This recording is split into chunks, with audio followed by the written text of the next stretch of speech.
Hello, hello. Thank you for joining. I'm just setting up the live to YouTube. Let's just make sure that's working. Hello. Okay, let me mute that.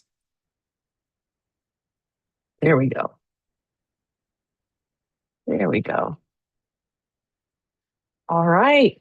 We're going to get right into. Okay, yeah, thank you. I see you all coming in. Thank you. Thank you. Feel free to chat if you want to chat. I think the chat is enabled on the Zoom and it's definitely enabled on the YouTube. So go ahead and send me a message in the chat if you like. And if you ask a question, hi, Maisha. If you ask a question and I don't get to it right away, I will definitely get to it when I take little breaks throughout. This is going to be very casual. I tend to go live on Thursday afternoons or Thursday evenings on Zoom and on YouTube. So I'm going to give my presentation about how you can 10x your income with co-living. So let me get my little desktop situated here and we will get started. All right, welcome in, everybody. Welcome in.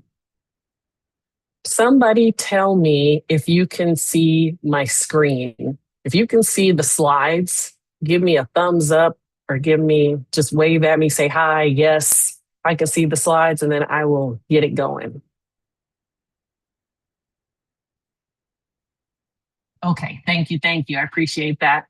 So, hi, everybody. I am Katrina Robinson. I'm glad you're here hanging out with me today. I hope you have a drink. I've got my ice water here. Usually I have my Fresca, but I just had it.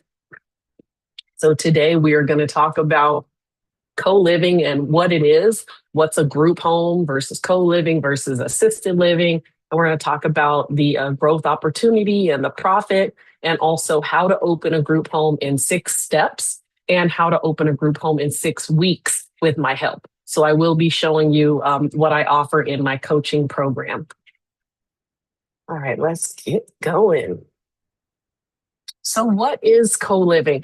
Some people call it a group home. So my program is actually called Group Home on Autopilot, but it turns out that in some states, a group home is for children. And in some states, a group home can be for children or for adults, but it means that you're providing a service that's non-medical. I actually don't provide any services at all, whether they're medical or non-medical in my homes. It's completely independent living. So it's unlicensed independent living for adults. It's a bunch of adults who are not related to each other, all living under one roof in a residential home. And they pay for either a private room or a semi-private room, which is a shared bedroom.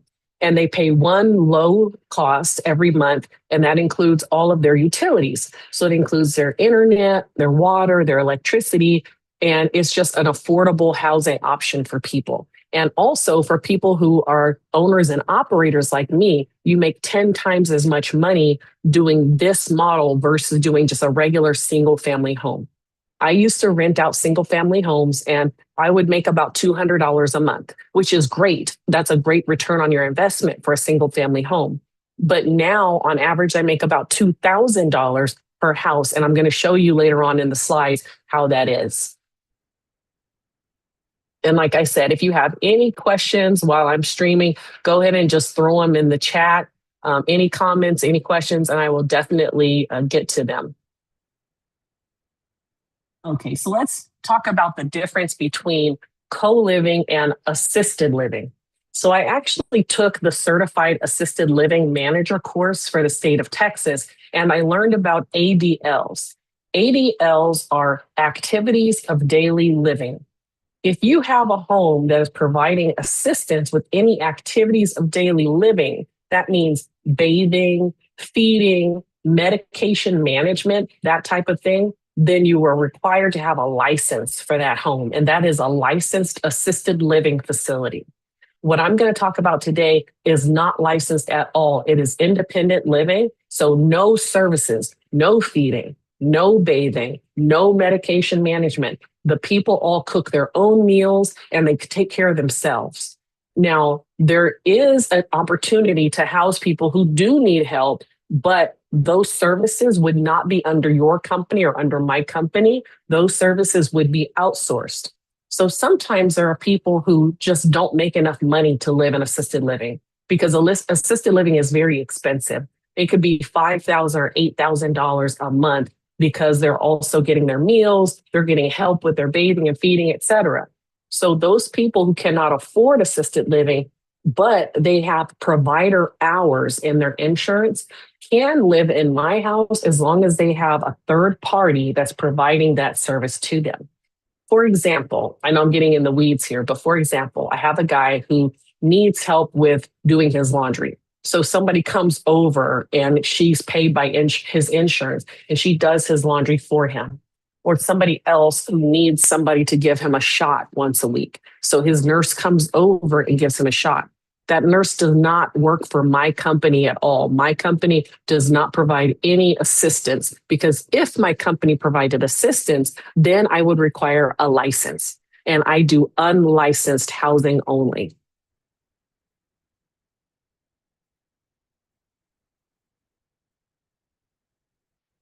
Okay, so whenever you get into any kind of business or any kind of side hustle or anything that you're interested in making some extra money, you want to make sure that that business is going to be poised for growth. You don't want to get into something that's just a trend and it's just going to go away. So I did some research, and this slide is the most boring slide because it's a whole bunch of stats, but I'll read you a few of the stats on why co-living is actually poised for this massive growth.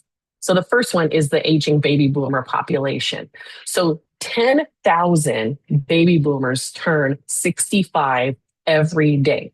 And that trend is going to continue all the way through the year 2030. So that means that 1 in 5 Americans are going to be 65 or older by 2030. Now, a lot of those people are going to need assisted living, what I was just talking about, the licensed care with the help with ADLs, activities of daily living. But not all of those people are going to need all that help. And definitely not all those people are going to be able to afford assisted living. So those are the types of people that I can house and that you can house if you open your own group home.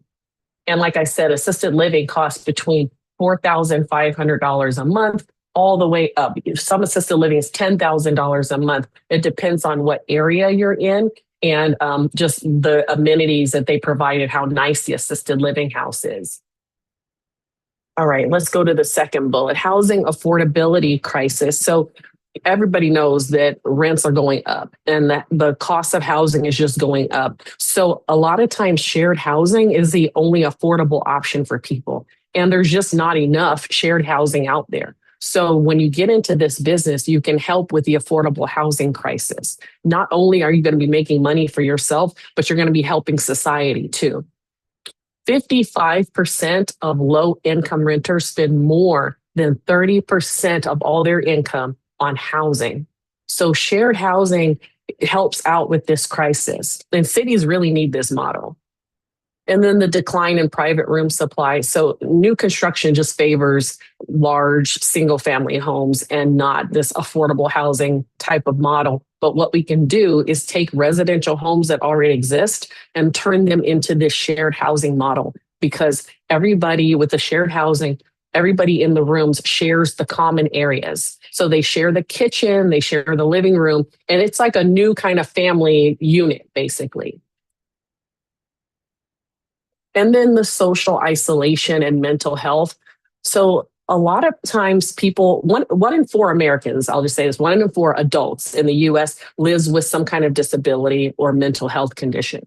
Now, a lot of times the mental health conditions don't really need assistance with activities of daily living. They can make their own food, they can bathe themselves, and they can give themselves their own medication, but they benefit from having companionship and having other people around them because maybe they're prone to depression or things like that. So those are the types of people who I house in my houses too. And they might receive SSDI. So they might receive Social Security disability insurance to help them to pay for their low income housing. And that's where I come in, and that's where you could come in too.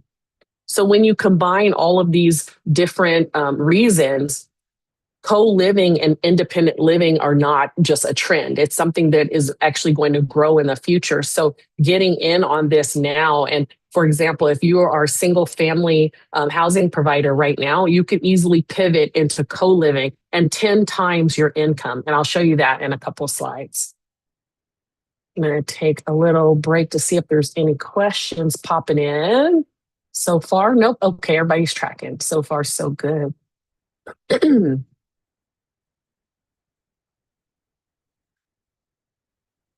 Okay. So why should you even listen to me? Hello, I'm Katrina Robinson. I have a company called Roundtable Living, and I have three co-living properties or group homes, if you want to call them, in San Antonio, Texas. But I actually live in Los Angeles, California. So when I started my group homes, people started asking me, how do I do it? How do I run three group homes in a different state than where I live?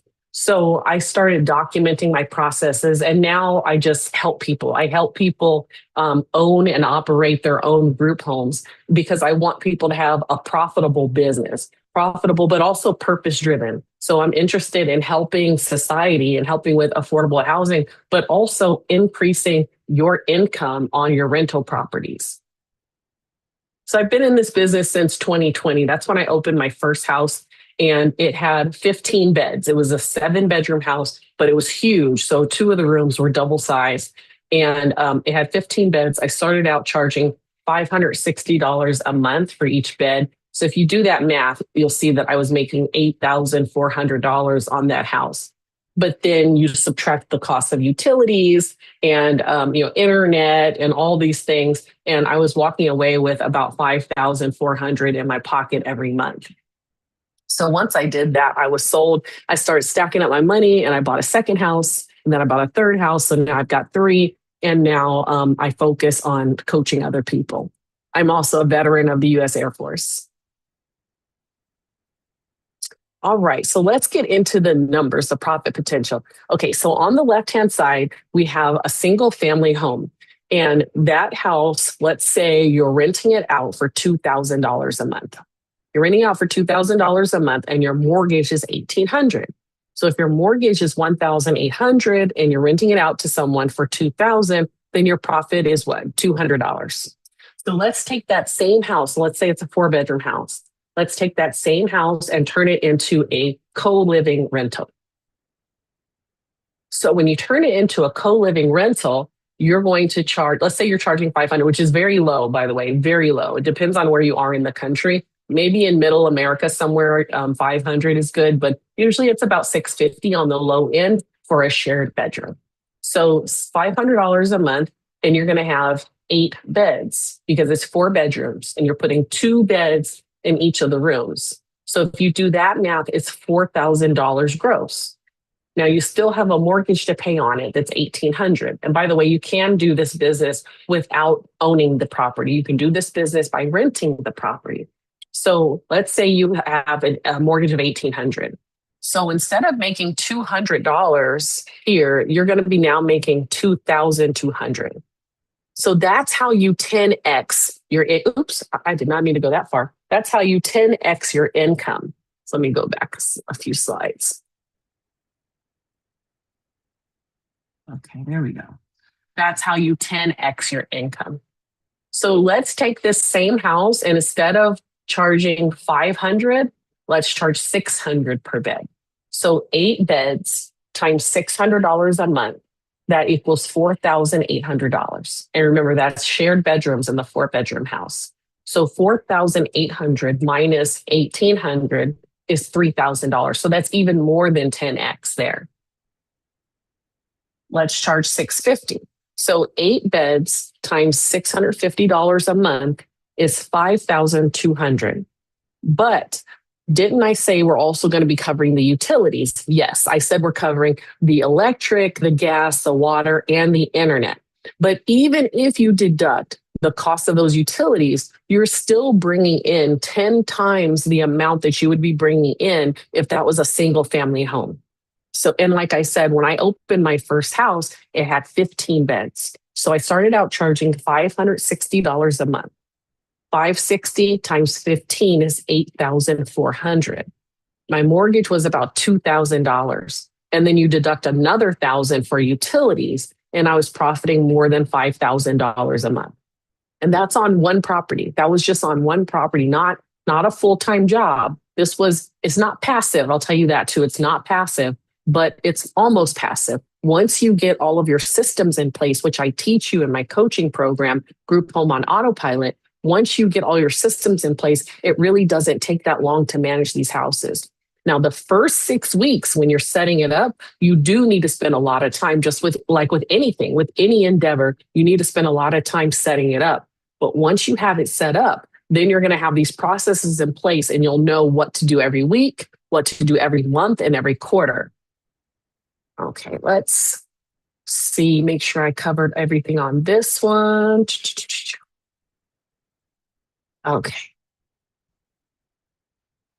So I know you're on this call for a reason. You're ready to bet on yourself. I was just in some coaching calls, sales calls earlier today, and everybody said the same thing. They were saying that they're tired of working the 9 to 5. They're tired of having their fate in somebody else's hands. They want to have their own business that they can depend on. And so that's what I want to convey to you. Like, what is your why? I want you to think about that.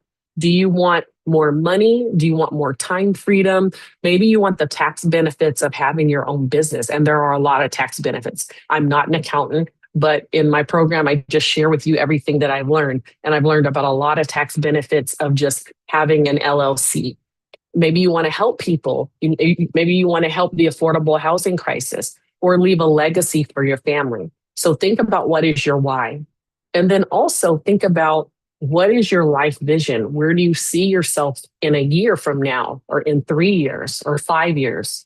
I used to work for the government for a long time. I worked for the government for 23 years. And I worked for the government because it was the stable thing to do. It was a very guaranteed type of job. But as we see in the news, nothing is guaranteed now. But what is guaranteed is that people need housing. People always need a place to live. So I'm thankful that I have my group home business that I started before all of the government shutdowns and the layoffs and all that stuff, because now I have something that I'm not in control of everything, but at least I have more control over this because this is my business. And when you're thinking about your life vision, think about what an extra $2,000 a month or $3,000 a month would do for you. And then if you take what you learn in my coaching program and scale it, you can open a second home and a third home. So that's 2,000, 4,000, 6,000. And just think of what that difference would be in your life and the life of your family. Okay, let's go to how to open your group home in 6 steps. So if you want to take a screenshot of this, you can. This is how you're going to open your group home in 6 steps. And with what you learn in this free masterclass, you can go off and open up your group home on your own using these steps. But I'll show you later on a way that you can do it faster and without all the mistakes, because you can either pay for mentorship or you can pay for mistakes. And so I like to just pay for mentorship and pay somebody who's already been there and done that and knows what she's talking about and have them walk me through it so that I can guarantee my success. So here's the proven system, this slide, of how you can open and operate your profitable group home in 6 steps. And how do I know this works? Because I have coached several people on opening their group home using these same steps. And I use these steps to open my 3 group homes. And I'm about to show you my client, Kenya, who signed the lease on her property during week 3 of my 6-week coaching program. And then during week 6 of my program, she had her open house and she filled 5 of her 9 beds that week. And now her house is full. And then also my client, Janice, who I'm not going to show you here, but she's on my YouTube channel. She had her open house event and filled almost all of her beds then. And then within the next couple of weeks after that, she completely filled her house. All right, let's watch Kenya's open house video.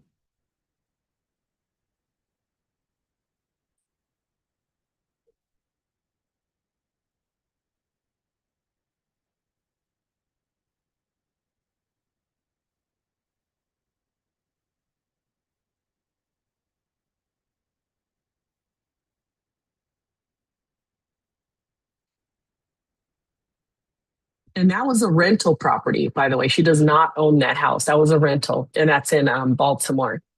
Let me just double check and see if anybody had any questions there. Okay, good. We're all good. Let me know if you have any questions, by the way. I'm watching out. Okay, so the first step of the 6 steps is mindset. And you need to get your mind right and make sure that you're ready for this endeavor, that you're ready to open up a group home. And the CEO mindset is all about being strategic and decisive, growth oriented. It's about using your calendar, outsourcing the things that you don't need to be doing, paying for shortcuts and things like that. It's being obsessed with your win, whatever your win is for that week. And also thinking about who can do that for me instead of like, how can I get that done? Who can do that for me? And how can I pay for a shortcut? It's about systems and documenting things and not reinventing the wheel. So that's what we focus on for the first week. And it's also about coming up with your dream number. Like how much money would you like to earn in your side business for you to be happy with that? Or would you like to fire your day job? Do you want this business to be something that you can depend on for the rest of your life? So that's the first week. And then the second week, we talk about setting up your business. So that's doing market research. And when you do market research, I want you to do market research on 2 things. The first one is the cost of properties in the area that you're looking at. So the house itself, and that's either renting or buying the house. And then the second part of the market research is how much is a bed going for in your area, whether it's in a private room or a semi-private shared room. So how much is the house in your area? And I'm going to tell you in a second what to look for in a house. But how much are the houses going for in your area? And then how much is a bed in the houses in your area? And then the legal aspects. So that's setting up your LLC, setting up your business legitimately. Now, you're essentially just a landlord. So you really don't have to set up an LLC. You don't have to set up a business. But I want you to set up a business because once you set up an LLC, now you have this legit business and you can take advantage of tax breaks. And like I said, I'm not an accountant, but I will share with you everything in my coaching program. I share with you what I've learned from my accountant and the different tax breaks that I was able to take advantage of just because I had a business. Okay, so yeah, the biggest tax breaks, they're not for employees, they're for business owners. And when you set up your business the right way, you can write off things like your internet. So I live in a house, I use internet for my business, but I use internet also like to watch Netflix. And so because I have a business, that internet is a tax deduction for me. It's a write-off for me. So these are things that I was going to use anyway. I was going to use the internet whether I have a business or not, but I'm able to write it off. Just like my phone, there's a home office deduction, even business travel. So when I travel to go and visit my group homes that are in Texas, that entire trip is a tax deduction for me. And my parents live there. My parents live in San Antonio, so I get to visit them too. But because I'm going on business, the whole trip is a tax deduction. So anyway, there's a lot of benefits to having a legitimate business. And you can pay LegalZoom or Taylor Brands. There's a lot of different businesses that you can just pay for them to set up your LLC for you.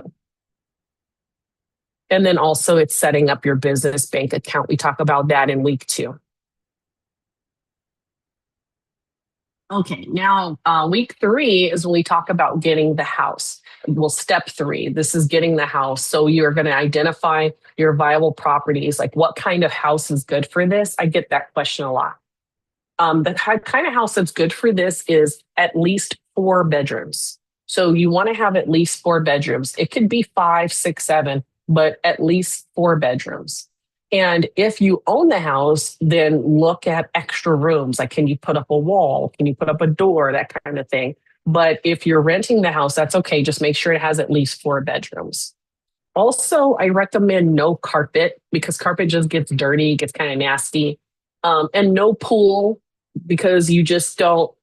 Somebody asked about square footage.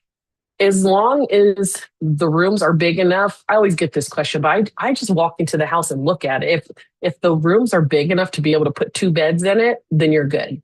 But as far as like the actual square footage, it doesn't really, I don't want to say it doesn't matter because it does. But if you walk into a room and it's too tight for two people, then it's too tight for two people. It needs to just be one person in there. But as big as possible. Get the house as big as you can, at least 4 bedrooms. If you get 3 bedrooms, your profit goes way down. I have a profit calculator that I use with people. And when you start looking at 3 bedrooms versus 4, there's a huge difference in the profit. So 4 bedrooms is the smallest amount of bedrooms I would recommend for this business. But the more bedrooms, the better. And the more walls, the better. And also, you want it to be in a nice enough neighborhood. So, not an A+ neighborhood. You don't want a neighborhood where everybody's in your business. You want a neighborhood where people go to work and come home and mind their own business. You don't want a neighborhood where people are like, oh, she's got more than 4 unrelated people walking in and out of the door over there. I don't like it. You don't want that. You want a place where people mind their own business. So, like a C-level neighborhood. And then depending on the demographics of your residents, you may need parking for multiple cars. So make sure that there's enough parking. Now, my residents don't have cars in general. I think I have 2 of like the 28. I think I have 2 who have cars, but my residents don't need parking because they all take public transportation. That's another thing. You want to be close to public transportation. You want to be close enough to where people can get on the bus or get on the train and go to work so they can pay their rent. Okay, let me make sure I didn't miss anything else. Oh, no homeowners association. So even though this model is not illegal, unlicensed does not mean illegal. Homeowners associations will just give you a hard time. And I just don't want you to have that headache. I don't want you to have to go to court because an HOA is saying you have more than 3 unrelated people under one roof and that kind of thing. So just don't get a house in an HOA. Just don't.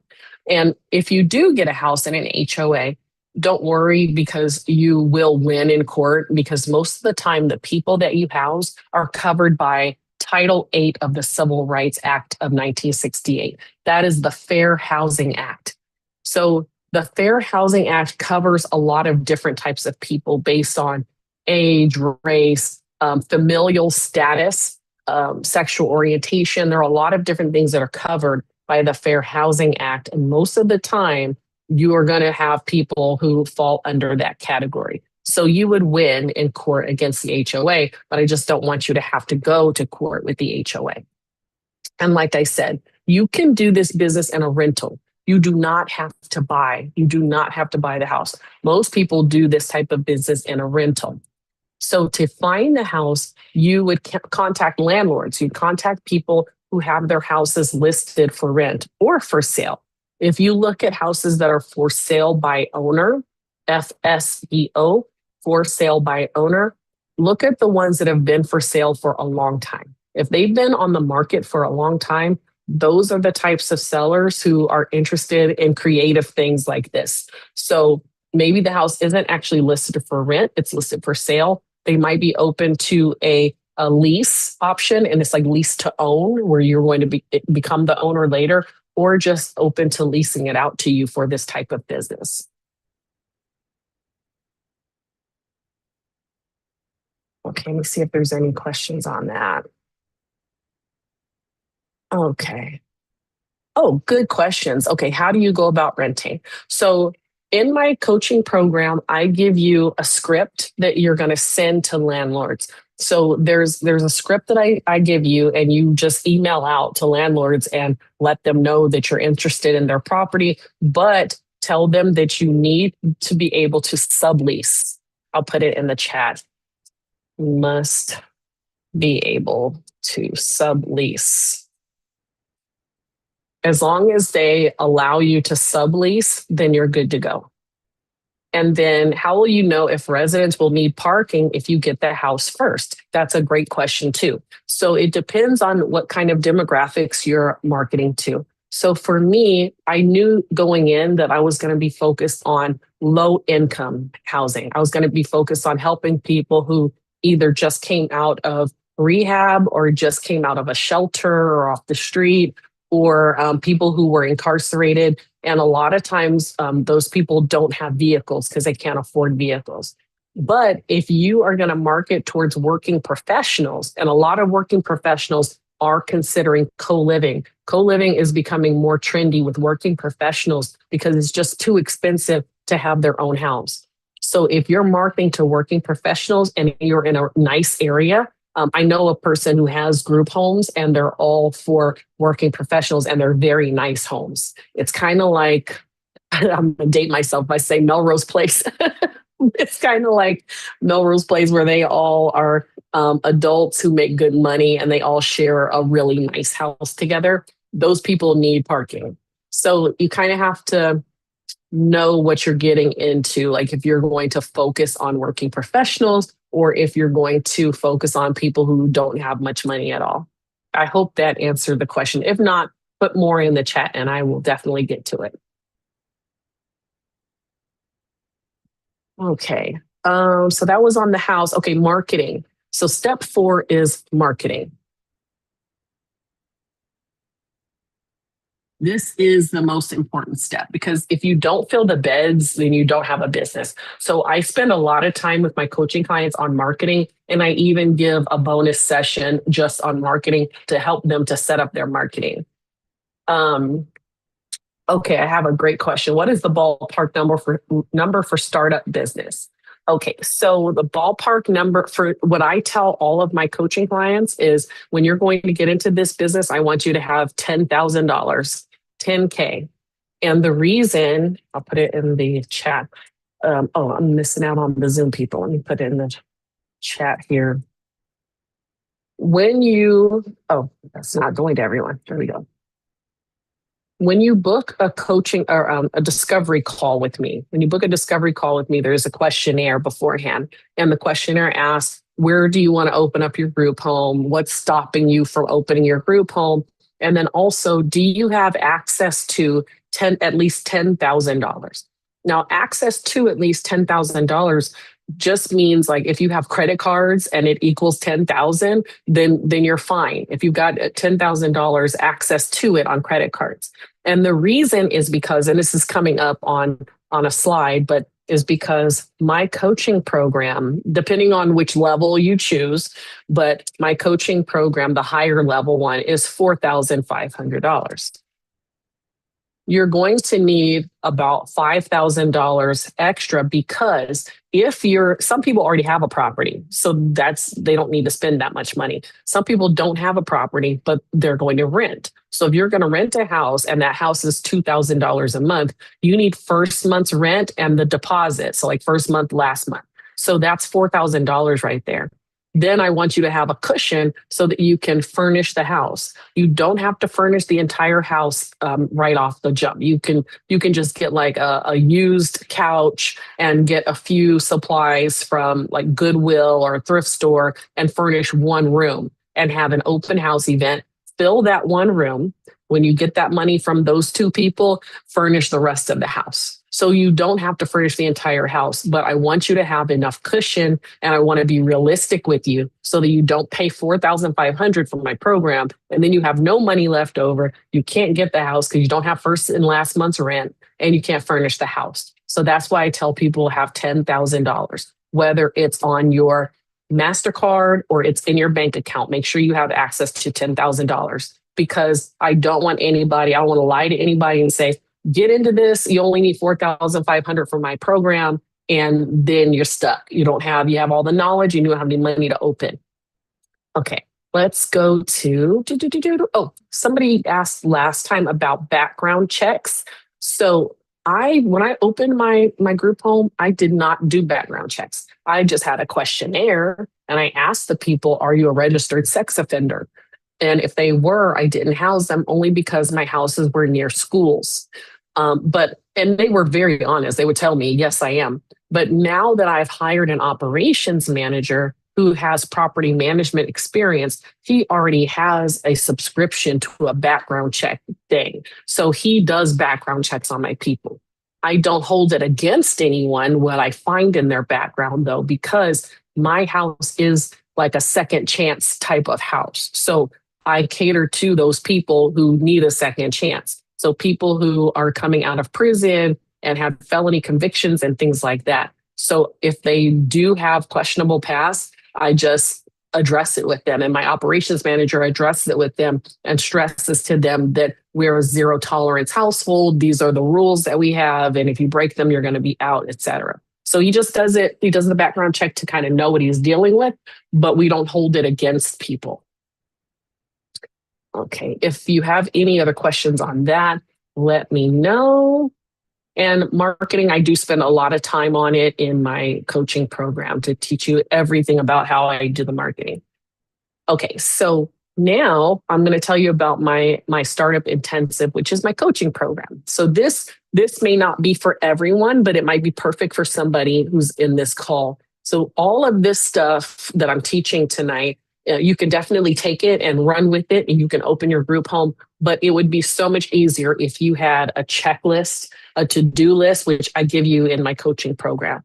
And then you also get all of my templates and scripts and documents. I give you a whole document library. And I also hold you accountable every week to different actions that I give you according to our 6-week plan together.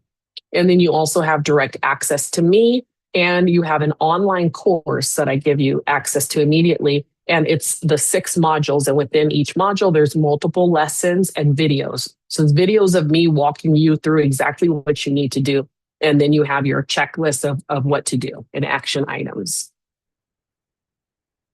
Okay, so who is this for? My program is for, I won't read it to you, you can read it, but if you've wanted to get into real estate, if you have a heart for helping people, maybe you already have a rental property, but it's time for you to pivot so you can make more. You can make 10 times as much money off of that property. Or you want to replace your day job, or you just want some financial freedom. You want some extra money. That's who my program is for. And then let's do some myth busting, false beliefs. You do not have to own a house. You can just rent a house and do this business. Most of my coaching clients do rent. Homeless people don't have income. I've heard that one before.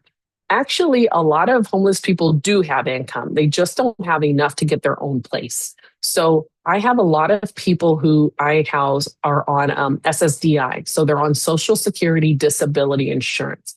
And their SSI might be $943 a month. So with $943 a month, they can't get into an apartment that's $900 a month because, first of all, they need to have first month, last month. And then they have to pay for their water, electric, gas, what am I trying to say? Not insurance, internet. They have to pay all these extra things. So they cannot afford their own apartment. So then they find themselves in a homeless shelter or on the street. But if somebody's making $949 or $947, whatever I just said, and they come to me, I can put them in a shared room that's $600. And so if they're in a shared room that's $600, now they still have $300 for their groceries. So I do have one room that's $600 because that room has 4 people in it. It's a huge room, but it's $600 a month. The rest of my rooms are mostly $650. I do have one that's $1,100. That's a master bedroom in a house. Okay, so here's some client success stories. So Kenya and Janice, just telling you that the program works. Okay. And then, like I said, the investment is $4,500. And here's what you get. You get the 6 coaching calls with me. So it's one-on-one coaching calls with me every week. You get all of the scripts and documents and templates, and you get lifetime access to all of the training modules and all of the scripts and documents and templates. So that's $4,500. I do have a question. Is it better to build a list of people first before getting the home? Some coaching companies do say to get the list first. It doesn't matter to me. In my program, we get the list as soon as possible. I give you your entire list of things that you need to do, and one of them is getting a list of contacts. And you can do that during week 1 if you want to, or you could do it in week 4. But whenever you do it, you're going to have your open house event week 6, and you're going to fill some beds. But you can get the list now. So let's say you're in, I forgot what city you're in, Maisha, but let's just say you're in Dallas. You can go if you follow my YouTube channel, you watch my YouTube channel, you know that I'm a big proponent of Fiverr, Fiverr. I use Fiverr to get freelancers to do all kinds of work for cheap. So you would go on Fiverr and you can ask them for a list of different types of caseworkers and social workers in the Dallas area. Oh, I remembered. Okay, Dallas. You can ask them for a list of caseworkers and social workers in the Dallas area. Once you get that list and their email addresses, you can start emailing them and telling them, hey, I'm opening a group home. It's going to be open before the end of the year, or it's going to be open before January 2026. I just wanted to stay top of mind because I'm going to have some beds available for your clients. Let me know if you'd like an invite to the open house or whatever you want to say. But you can start kind of warming them up to the idea that you're going to have this group home if you want to. You can do that now. But a lot of times when people get the list first and then they start emailing people, the people will respond and say, can I come over and do a tour? Well, you don't have a house. You don't have a house yet. So that's why I like for you to get the house. And then as soon as you get the house, everything moves so fast. You'll see everything moves so fast. So a lot of coaching companies out there do say market first, then get the house. I actually like you to get the house. I like you to get the house, and we're kind of marketing at the same time that you get the house, because once somebody bites and says, okay, I do have people that need housing, you kind of lost them if you go back and say, actually, I don't have the house yet. You've lost them. So you need to have a house. All right. Hopefully that answered the question, because I kind of said both things, but I recommend you get the house first and then immediately after you start marketing. Okay, so let's go to the payment plans. Okay, so I have a payment plan. The pay in full is $4,500. The payment plan is $2,399, and then a month later you pay $2,399. There's no interest or anything, but it is a little bit cheaper if you do the pay in full, the $4,500. But I'll also tell you that if you, I should put it in the chat, the link.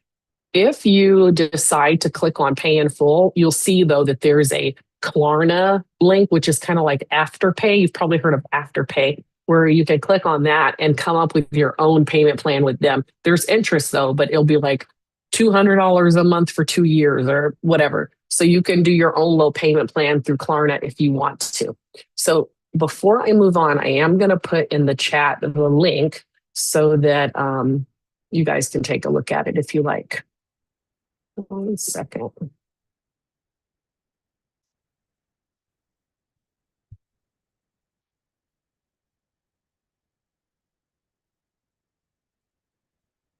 Okay. Okay, Nelly. All right. Where would I go to get a list? Fiverr. Let me put that in the chat. You can go to Fiverr to get a list. Nelly, if you wait until next year, I do have to tell you that the price is going to go up. So, but you get more. You do get more. I'll show you. You do get more. The price of my coaching is going up in January due to popular demand of some additional things that people wanted. So let me paste that there. Okay, I put it in the Zoom chat now too. So I do recommend you do it this year because I'll show you what I'm going to offer next year. The price is going to go up a little bit. No, I have never worked with anyone in Massachusetts. I work with people in North Carolina, in Texas, Georgia, New Jersey. I'm trying to think of where else. I've worked with people all over, but never Massachusetts. But I'm sure whatever we got going on in the rest of the country, it's going to work in Massachusetts. Okay, where was I? There we go. Okay, so I have another option for you. So there's my startup intensive, which is the 4,500. And that includes all the things I talked about. That's the one-on-one coaching, all the scripts and templates and documents, and also lifetime access to the video modules. But if you are more of a self-paced person and you're like, I don't want you meeting with me every week, I don't need you holding my hand, I just want access to the online course and all of the scripts and templates and documents, that is 1,997. And so I will give you the link to that. And when you click on that, if you just pay for that, you have instant access and there's no need to set up any meetings with me or anything like that. So I will put that next in the chat. And then we'll go on to the last steps of opening your group home. So put that in the chat. Boom. And put that in the chat here. Boom. Uh-oh. Yeah, I put it there. Okay, good, good, good. All right, let's move on. Okay, this is for Nellie Lee. Okay, so next year, Nellie, can you see yeah, you can still see it. Right now, what you get is this over here on the left-hand side. You get the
okay. I don't know what happened, but the Zoom ended.